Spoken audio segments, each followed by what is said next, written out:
What exactly happened here? How did this happen? How did somebody, A, get into Experian and get to T-Mobile records? Were they targeting T-Mobile? Well, you can't really be sure that they were targeting it, but the problem is that any digital data is being stored in places that these places can't see. And in this case, you actually had data being stored on another company. And so you had a perimeter that was disposed of between two companies. And you can't really make sure that they were going after T-Mobile data specifically. But when they got inside, they found what they were looking for and they got out.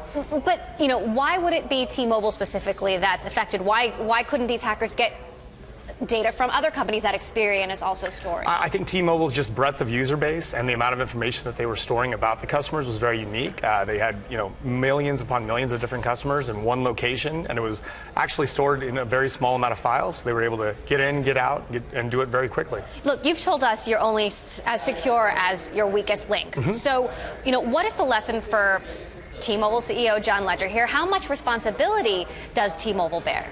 Well, T-Mobile bears responsibility for what they control within their own data centers, and I would be impressed to know that they were all the way up to the speed of technology on their own. But with this case, it's a matter of how much information do you share with your third parties, and then for me, the consumer, do I even know where my data is being stored when I'm doing these transactions, and are the other people that are all having access to it doing everything they can to keep up with the attack? And what about Experian?